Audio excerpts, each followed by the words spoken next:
बिस्मिल्लाहिर्रहमानिर्रहीम। डेली अब तक न्यूज़ के साथ मैं हूं आपका मेज़बान सब्तैन अली और हम इस वक्त मौजूद हैं शादमान सहूलत बाज़ार में। सहूलत बाज़ार में हुकूमत पंजाब की तरफ से आवाम को सहूलत देने के लिए अशिया खुद और नोश की कीमतों में काफ़ी कमी दिखाई देती है और यहाँ मेरे अकब में देख सकते हैं शहरियों की बड़ी तादाद यहाँ मौजूद है। ख़रीदारी के हवाले से यहाँ शहरी जो है वो उनको इत्मीनान से अशिया खुद और नोश खरीदते दिखाई देते हैं।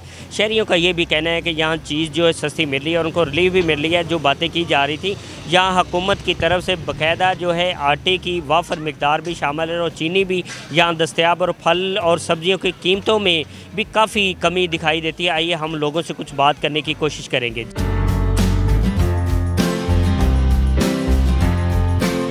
ये काफ़ी सस्ता है, लोगों को बड़ी सहूलत है इससे मिल रही है और ये ऐसा और भी जगह लगना चाहिए। ये मैंने तो यहाँ लाहौर में एक ही जगह देखा है, और जगह भी लगना चाहिए जहाँ पे लोग दूसरे यहाँ तो काफ़ी अमीर लोग रहते हैं, यहाँ गरीब लोग रहते हैं, वहाँ भी लगाएं। आवाम को रिलीफ मिला पर चीज़ें पूरी नहीं हैं। मार्केट में मंडी में चीज़ें पूरी हैं तो बाज़ार में भी पूरी होनी चाहिए, इधर पूरी चीज़ें नहीं हैं।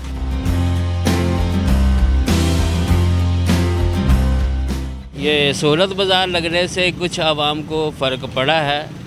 अब कोई उम्मीद है कि शायद जो कुछ हो चुका है इस लाहौर के अंदर या इस पाकिस्तान के अंदर कुछ फ़र्क पड़ रहा है। अब उम्मीद है कि शायद कुछ अल्लाह के उनके दिलों में अल्लाह का रहम आ जाए और हमारे गरीबों के लिए कुछ करें और महंगाई कम करें। बाज़ार से थोड़ा सा कम फ़र्क पड़ा है। अब रेट में सब चीज़ों का फ़र्क है। अब इधर से सब चीज़ें अच्छी साफ़ सुथरी है और बहुत मतलब इमरान खान ने बहुत अच्छा किया है। जैसे सहूलत बाज़ार लगाएं तो सब चीज़ें मुझे बहुत पसंद आई है, साफ़ सुथरी चीज़ें हैं और रेट सब अच्छा है।